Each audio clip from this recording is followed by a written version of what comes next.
Special dedication kwa changu kipenzi, I love you.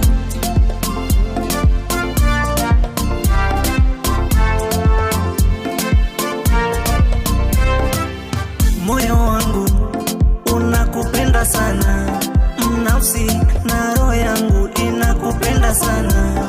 Mkana we mombe vyuka umbone unangaranga.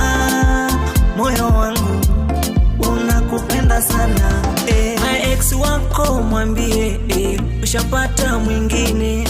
Ukimwona mwambie ushapendwa na mwingine. I'm proud to say you are mine, mana mpenzi shakuoa.